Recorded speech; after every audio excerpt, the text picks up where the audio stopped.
வணக்கம். இது எஃப்னா தமிழ் டிபிஎன் இலங்கையின் இன்றைய காலை செய்திகள்.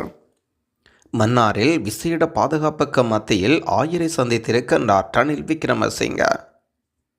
ஜனாதிபதி ரணில் விக்ரமசிங்க மன்னார் மறைமாவட்ட ஆயர் இம்மானுவேல் பெர்னாண்டோ ஆண்டுகையை சந்தித்திருக்கின்றார்.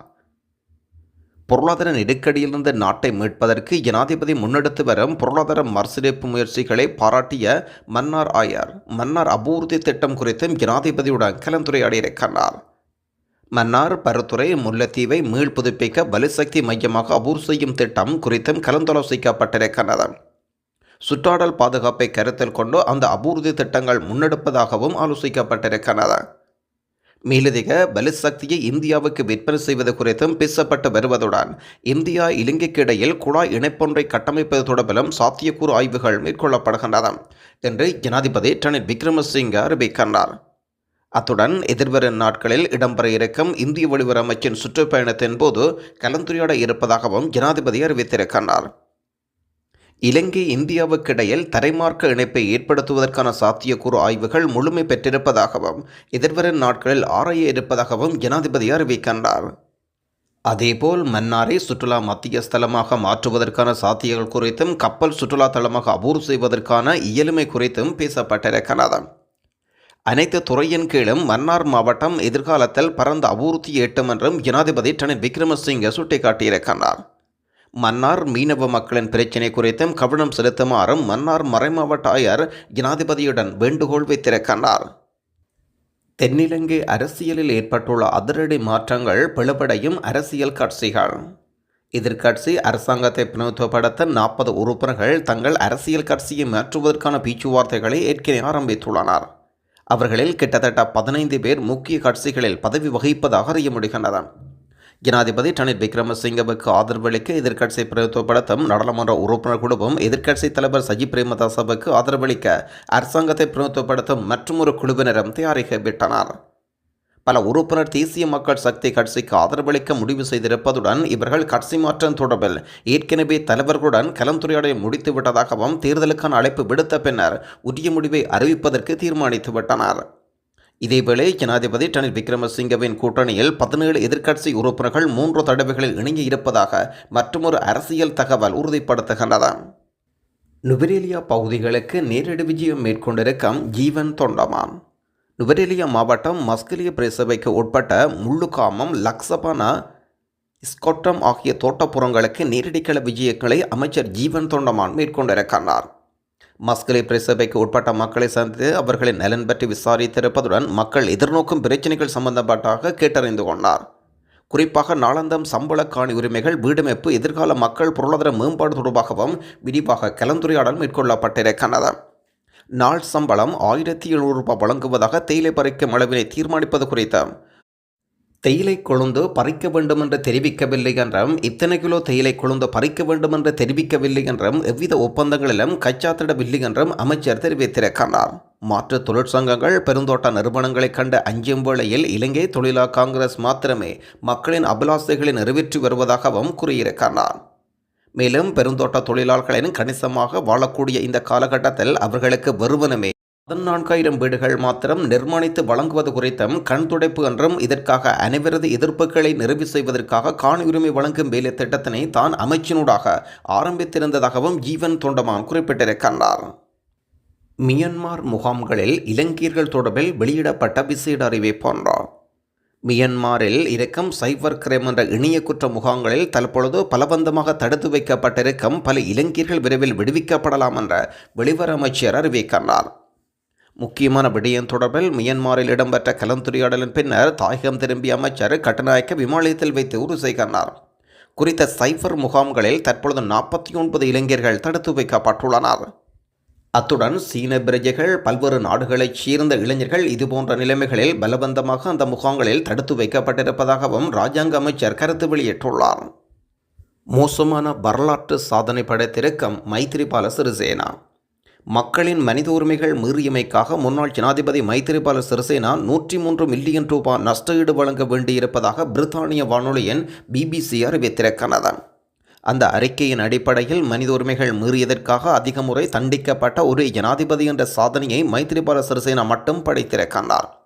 இதேபோன்று 3 வழக்குகளில் 2 வழக்குகளில் குற்றவாளி என்று நிரூபிக்கப்பட்ட அவருக்கு 103 மில்லியன் ரூபாய் நஷ்டஈடு வழங்க வேண்டும் என்றும் உத்தரவு வழங்கப்பட்டிருக்கிறது. 2018ஆம் ஆண்டில் சட்டவிரோதமாக நாடாளுமன்றத்தை கலைத்த வழக்கு, ஈஸ்டர் தாக்குதல் வழக்கு மற்றும் யூட் மன்னிப்பு வழங்கிய வழக்காகிய 3 வழக்குகளில் 2இல் இந்த இழப்பீடு வழங்க நீதிமன்றம் உத்தரவு வழங்கியிருக்கின்ற விடயம் குறிப்பிடத்தக்கது. சமஷ்டி அடிப்படையில் உச்ச அதிகாரம் தமிழர்களுக்கு வழங்க வேண்டும், ஜனாதிபதி வேட்பாளருக்கு சம்பந்தனின் செய்தி. பிளவுபடாத ஐக்கிய இலங்கைகள் சுயநிர்ணய அடிப்படையில் இணைந்த வடகிழக்கில் சமஷ்டி அடிப்படையில் உச்சமான அளவில் அதிகாரங்கள் பகிரப்பட வேண்டும் என்று தமிழிசை கட்சியின் சிரேஷ்ட தலைவரும் திருகோணமலை மாவட்ட பாராளுமன்ற உறுப்பினருமான சம்பந்தன் அறிவித்திருக்கின்றார். நடைபெறவுள்ள தேர்தல் தொடர்பில் தமிழ் பத்திரிகைக்கு வழங்கிய விசேட நேர்காணலில் அரசியலமைப்பின் பிரகாரம் ஜனாதிபதி தேர்தல் செப்டம்பர் 17க்கும் அக்டோபர் 16ஆம் தேதிக்கிடையில் நடத்தப்பட வேண்டாம். ஜனாதிபதி ரணில் விக்ரமசிங்கே இன்னும் தேர்தலில் போட்டியிடுவதாக அறிவிக்கவில்லை. சஜித் பிரேமதாசவும் அனுரகுமார் திசாநாயக்கவும் தாங்கள் போட்டியிடுவதாக அறிவித்துள்ளனர். தேர்தல் அறிவிக்கப்பட்டு போட்டியிடுகின்ற பிரதான வேட்பாளர்கள் தங்களுடைய நிலைப்பாடுகளை வெளிப்படுத்திய பின்னர்தான் நாம் உறுதியான முடிவொன்றுக்கு வர முடியும். தற்பொழுது அனைத்து கருமங்களையும் அவதானத்தில் கொண்டிருக்கின்றோம். தமிழ் மக்களின் பிரச்சினைகளுக்கு தீர்வாக எவ்வித விடயங்களையும் கருமங்களையும் முன்வைக்கப் போகின்றார்கள் என்பதை நமது தேர்தல் விஞ்ஞாபனங்கள் இவர்கள் வெளிப்படுத்த வேண்டாம்.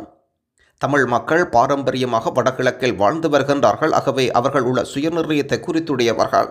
இதன் அடிப்படையில் பிரிக்க முடியாத பிளவுபடாத ஐக்கிய இலங்கைகள் சுயநிர்ணய அடிப்படையில் இணைந்த வடகிழக்கில் சமஷ்டி அடிப்படையில் உச்ச அளவில் அதிகாரங்கள் பகிரப்பட்டு அவை மீளப்புறப்படாத வகையில் உறுதி செய்யப்பட வேண்டாம். இந்த விடயத்தினை தலைவர்கள் தமது தேர்தல் விஞ்ஞாபனங்களில் வெளிப்படுத்த வேண்டாம். அது மட்டுமன்றி தென்னிலங்கை சிங்கள மக்களிடத்திலும் அந்த விடயத்தை முன்வைத்து தெளிவுபடுத்த வேண்டும் என்று வேண்டுகோள் வைத்திருக்கின்றார் சம்பந்தன். மலிக முத்திரையை ரஜினியிடம் வழங்கிய செந்தில் தொண்டமான். இந்தியாவுக்கு விஜயம் மேற்கொண்டிருக்கும் கிழக்கு மாகாண ஆளுநர் செந்தில் தொண்டமான் விஜயவாடாவில் இருக்கும் சூப்பர் ஸ்டார் ரஜினிகாந்தை சந்தித்துள்ளார். இலங்கையில் இருக்கும் தோட்ட சமூகத்தின் 200வது ஆண்டுக்கான நினைவு முத்திரையை சூப்பர் ஸ்டார் ரஜினிகாந்துக்கு வழங்கி கௌரவித்துள்ளார். மன்னாரில் விவசாயிகளுக்கான காசோலைகளை வழங்கி வைத்த அதிபர் ரணில் விக்ரமசிங்கே. விவசாயிகளின் விவசாயம் செய்தாலும் அவர்களுக்கு நில உரிமை கிடைக்கவில்லை என்று அதிபர் ரணில் விக்ரமசிங்கே அறிவிக்கின்றார். மன்னார் மாவட்ட மக்களுக்கு 5000 ஏக்கர் காணி உறுதிப்பத்திரங்கள் வழங்கப்பட இருப்பதுடன் 442 காணி உறுதிப்பத்திரங்கள் இன்று அதிபரினால் அடையாளமாக வழங்கி வைக்கப்பட்டது. இதேவேளை மன்னார் மாவட்ட விவசாயிகளுக்கு உரம் வழங்குவதற்கான பணத்துக்கான காசோலையையும் அதிபர் ரணில் விக்ரமசிங்கே வழங்கியிருக்கிறார். கடந்த மோசமான காலநிலை காரணமாக மன்னார் மாவட்டத்தில் அழிவடைந்த விவசாய பயிர்களுக்கு விவசாய காப்புறுதி நட்டஈடு வழங்குவதுடன் அந்த பகுதி கடற்தொழிலாளர்களுக்கும் மீன்பிடி உபகரணங்கள் கொள்வனவு செய்வதற்கு நிதி ஒதுக்கீடுகள் வழங்கப்பட்டிருக்கின்றன. கடந்த மாதம் வடக்கிற்கும் மன்னாருக்கும் வருவேன் என்று உறுதியளித்தேன். மன்னாரில் அபிவிருத்திக்கான வேலைத்திட்டம் எம்மிடம் இருக்கின்றது. வடக்கில் சுமார் 90,000 குடும்பங்கள் காணி உரிமைகள் கோருகின்றனர். 45,000 குடும்பங்களுக்கு எவ்வித பிரச்சினையுமின்றி பத்திரப்பதிவு வழங்கும் திறன் கொண்டது. எனவே இந்த உரிமங்கள் எப்போது வேண்டுமானாலும் ரத்து செய்யப்படலாம். உரிமம் பெற்ற நிலங்களுக்கு பாதுகாப்புகள் இல்லை. விவசாயிகள் விவசாயம் செய்தாலும் அவர்களுக்கான நில உரிமை கிடைக்கவில்லை. சில விவசாயிகள் 85 ஆண்டுகளுக்கான நிலத்தை பயன்படுத்தி வருகின்றனர். இந்த நாட்டில் காணி உரிமை இல்லாத குடும்பங்கள் சுமார் 20 லட்சம் பேர் இருப்பதாகவும் குறிப்பிட்டிருக்கின்றார் ரணில் விக்ரமசிங்கே. நெருங்குகின்ற தேர்தல், ரணிலுக்கு ஆதரவளிக்க மறுக்கும் மொட்டு கட்சியினர். ரணில் விக்ரமசிங்கே பதவிக்காலத்தை மேலும் 1 வருடத்தை நீடிக்க அவருக்கான கால அவகாசம் வழங்க முடியாது என்று ஸ்ரீலங்கா பொதுஜன பெரமுன தீர்மானித்திருக்கிறது. அவ்வாறான ஒரு பிரேரணை நாடாளுமன்றத்தில் கொண்டு வரப்பட்டால் அதற்கு ஆதரவளிக்கப் போவதில்லை என்று அந்த கட்சியின் பொதுச் செயலாளர் அறிவிக்கின்றார். கொள்கை ரீதியாக தேர்தலை ஒத்திவைப்பதற்கு பொதுஜன பெரமுன எதிர்ப்பு தெரிவித்தால் இந்த நடவடிக்கை எடுக்கப்பட்டு வருவதாகவும் பொதுச் செயலாளர் கருத்து வெளியிடுகின்றார். ரணில் விக்ரமசிங்கே தனது பதவிக்காலத்தை மேலும் 1 வருடத்துக்கு நீடிக்க தயாராகி வருவதாக வெளியான செய்திகள் தொடர்பில் எழுப்பப்பட்ட கேள்விகளுக்கு மொட்டு கட்சியினர் பதில் வழங்கியுள்ளனர். தேசிய பிரச்சினைக்கு மாகாண சபை தீர்வாகாத லண்டனில் அனுரகுமார். சிங்கள தமிழ் முஸ்லிம்கள் இனங்களுக்கிடையில் நல்லிணக்கத்தை ஏற்படுத்தும் வகையில் புதிய முறைமையொன்று தயாரிக்கப்படும் வரையில் மாகாண சபை முறைமை எவ்வாறு உள்ளதோ அவ்வாறே தமது அரசாங்கத்தில் நடைமுறைப்படுத்தப்படும் என்று தேசிய மக்கள் சக்தியின் தலைவர் அனுரகுமார் திசாநாயக்கா லண்டனில் குறிப்பிட்டிருக்கிறார். இவ்வாறு இருப்பினும் தேசிய பிரச்சினைக்கு தீர்வாக மாகாண சபை முறைமையை தமது கட்சி ஒருபோதும் ஏற்றுக்கொள்ளாது. மாகாண சபை என்பது தமக்கு கிடைத்த உரிமை தமிழ் முஸ்லிம் சமூகங்கள் நம்புவதாகவும் இந்த முறைமை இல்லாதொழிப்பது தேவையற்ற பிரச்சினைகள் ஏற்படுத்தும் என்றும் கருத்து வெளியிட்டுள்ளார். பிரித்தானியாவின் லண்டனில் நடைபெற்ற கட்சியின் பொதுக்கூட்டத்தில் கலந்து கொண்டு உரையாற்றும் போது தற்காலிகமாக தீர்வாகவே மாகாண சபை முறைமை முன்னெடுத்துச் செல்கின்றோம். ஆனால் அது நிரந்தர தீர்வு அல்ல. நிரந்தர தீர்வு அடையாளப்படுத்தும் இடைக்கால முறையில் மாகாண சபை முறைமை பேணுவது எமது கொள்கை என்றாம் கருத்து வெளியிட்டிருக்கின்றார் அனுர்குமார் திசாநாயக்கா. நாட்டு மக்களிடம் மன்னிப்பு கோரிய இலங்கை வீரர்கள். அணி என்ற வகையில் முழு நாட்டிடமும் மன்னிப்பு கோருவதாக இலங்கை அணியின் சகலதுறை வீரர் ஆஞ்சலோ மேத்யூஸ் அறிவிக்கின்றார். அவர் ஒரு அணி என்ற வகையில் எங்களுக்கு நம்பிக்கையும் நாட்டின் நம்பிக்கையும் அழிந்து போனதற்கு நாங்கள் மிகவும் வருந்துகின்றோம். எங்களை மன்னிக்குமாறு கோருகின்றோம். நாங்கள் இங்கு வந்ததற்கான நோக்கத்தை நிறைவேற்ற முடியவில்லை. நாங்கள் விளையாடிய 2 போட்டிகளிலும் துடுப்பாட்ட வீரர்கள் பிரகாசிக்கவில்லை. பந்துவீச்சு களத்தடுப்பு மிக சிறப்பாக இருந்ததனால் குறைந்த ஓட்டங்கள் பெற்றிருந்த போதும் அதற்காக போராட முடிந்தது. ஆனால் இறுதியாக எங்களால் வெற்றி பெற முடியவில்லை என்றும் இதுபோன்ற போட்டியில் ஒரு போட்டியில் கூட தோற்றால் முன்னேறுவது மிக கடினம். முதல் 2 போட்டிகளில் தோல்வியடைந்த பிறகும் மிக கடினமாக இருந்தது. எமது துரதிர்ஷ்டமோ நேபாள போட்டியும் மழையினால் தடைப்பட்டது. எங்களுக்கு இன்னும் ஒரு ஆட்டம் இருக்கின்றது. அந்த போட்டியில் சிறப்பாக விளையாடு ஒரு போட்டியில் வெற்றி பெறுவோம் என்று நம்புகின்றோம் என்று கருத்து வெளியிட்டிருக்கின்றார் ஆஞ்சலோ மேத்யூஸ். வாடகை வீட்டில் வசிப்போரிடமிருந்து வரியறவிட தீர்மானம். வாடகை வீட்டில் வசிப்போரிடமிருந்து வீட்டின் உரிமையாளர் பெற்றுக்கொள்ளும் வருமானத்தை மதிப்பிட்டு அதற்கான வரி அறவிடுவதற்கு வசிக்காத குடியிருப்பார்களுக்கு வரி அறவிடுவதற்கும் சர்வதேச நாணயம் கணக்கிடப்பட்ட வாடகை வருமான வரி அறிமுகப்படுத்த யோசனை முன்வைத்திருக்கின்றனர். அரசு வருமானத்தை அதிகரித்து கொள்ள வேண்டுமாக இருந்தால் இந்த வரி முறைமை முழுமையாக செயற்படுத்த வேண்டும் என்றாம். சொத்து உரிமைகளிடம் இருந்து சொத்துக்கள் ஆதனங்கள் குறித்த நடைமுறைக்கு சாத்தியமான வகையில் மதிப்பீடுகள் உள்ளடக்கப்பட வேண்டும் என்றாம். இந்த தரவு கோப்பிடல் களஞ்சியப்படுத்தல் முறைமை எதிர்வரும் ஆகஸ்ட் மாதத்துக்குள் உருவாக்கப்பட வேண்டும் என்று சர்வதேச நாணயம் இலங்கைக்கு அச்சுறுத்தல் வழங்கியிருக்கிறது. இலங்கைக்கான நீடிக்கப்பட்ட கடன் வசதிகள் செயற்திட்டத்தின் 2வது மீளாய்வினை தொடர்ந்து சர்வதேச நாணயம் கண்டறிந்த அறிக்கைக்கமைய சர்வதேச நாணயம் வெளியிட்டிருக்கிறது. இலங்கையின் அரச வருமானத்தை அதிகரித்துக் கொள்ளும் வழிமுறையாக 2025ஆம் ஆண்டு ஏப்ரல் மாதம் 1ஆம் தேதியிலிருந்து அமுலாகும் வகையில் வசிக்காத குடியிருப்புகளின் சொத்துக்களுக்கு கணக்கிடப்பட்ட வாடகை வருமான வரி முறைமையை அறிமுகப்படுத்த யோசனை முன்வைக்கப்படுகிறது. அரச வருமானத்தை அதிகரித்துக் கொள்வதாக இருந்தால் வரிகளை அமுல்படுத்த வேண்டும் என்றும் சர்வதேச நாணயம் கருதுகின்றது. இந்த வரி இலக்கை 2026ஆம் ஆண்டுக்குள் பூரணப்படுத்த இலங்கை எதிர்பார்த்திருப்பதாகவும் நாணய நிதியம் தனது அறிக்கையில் சொல்லியிருக்கிறது. இதற்கு முன்னர் சர்வதேச நாணயம் அறிமுகப்படுத்தப்பட்ட எதிர்பார்த்த ஆதன வரி சொத்து வரி முறைமை நடைமுறைப்படுத்த பல்வேறு சந்தர்ப்பங்களில் முயற்சித்த போதும் அதற்கு பல தடைகள் ஏற்பட்ட நிலையில் தற்பொழுது கணக்கிடப்பட்ட வாடகை வருமான வரி முறைமையை அறிமுகப்படுத்த நடவடிக்கை எடுக்கப்படுகின்றது. கையடக்க தொலைபேசி விலையில் குறைப்பில் மாற்றம்.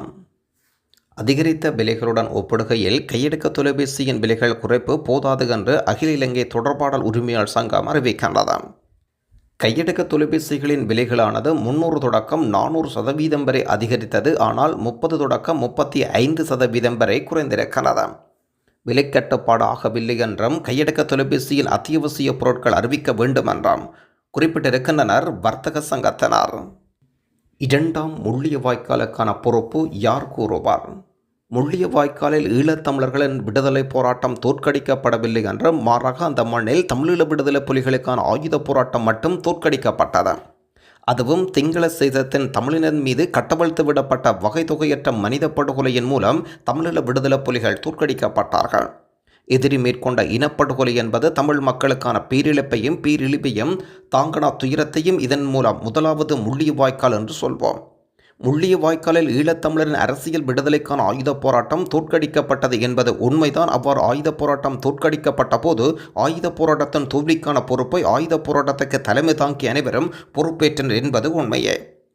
பொறுப்பேற்பு என்பது இங்கே முக்கியமானது. தமிழீழ விடுதலை என்ற லட்சியத்துக்காக ஆயுத போராட்டத்தான் ஒரே வழி என்ற கொள்கையில் எடுத்துக்கொள்ள கொள்கை முறை முற்றுமுழுதாக நம்பி போராடியவர்கள் அந்த கொள்கைக்காக தங்கள் இறுதி மூச்சு வரை போராடி குடும்பமாக தமிழ் மக்களின் விடுதலைக்காக தம்மை ஆகுதியாக்கி கொண்டனர். முள்ளியவாய்க்காலில் தம்மை ஆகுதியாக்கியதன் மூலம் தமிழீழ விடுதலைக்கான ஆயுத போராட்டத்தின் தோல்விக்கான பொறுப்பையும் அந்த உன்னதமான மனிதர்கள் ஏற்றுக்கொண்டார்கள். அந்த ஈழ விடுதலை போரின் நேர்மைக்கும் வீரத்துக்கும் மனிதகுல வரலாற்றின் மாண்பிற்கும் மீட்சிக்குமான முன்னுதாரணமாகவும் தோல்விக்கு பொறுப்பேற்பது என்பது சிறந்த தலைமுத்துவத்தின் பண்பாகும். அந்த பண்பை தமிழீழ விடுதலைக்கான ஆயுத போராட்டத்தின் வழி நடத்தியவர்கள் பொறுப்பேற்றார்கள். முள்ளியவாய்க்காலில் சிங்கள பௌத்த பேரினவாதம் மேற்கொண்ட மனித படுகொலையானது ஈழத்தமிழ் மக்களின் விடுதலைக்கான பாதையில் இனப்படுகொலை என்ற ஒரு வார்த்தையை கூட தந்துவிட்டுத்தான் சென்றிருக்கிறது. முள்ளியவாய்க்கால் இந்த இனப்படுகொலை என்ற வரத்தை சாபமாக்கி கடந்த 15 ஆண்டுகளாக தமிழ் அரசியல் தலைமைகள் எனப்படுவோர் எதிரிக்கு சேவகம் செய்து தமிழ் மக்களை அரசியல் ரீதியாக ஆதாள பாதாளத்தில் வீழ்த்திவிட்டனர். இதனை 2ஆம் முள்ளியவாய்க்கால் என்றுதான் சொல்ல வேண்டாம். இந்த 2ஆம் முள்ளியவாய்க்காலுக்கு யார் பொறுப்பு கூறுவர், யார் சூத்திரதாரிகள் என்பதை இனம் காண்பதன் மூலம் தமிழ் மக்களின் விடுதலைக்கான அடுத்த கட்ட பயணம் ஆரம்பிக்கப்பட வேண்டாம். நன்றி.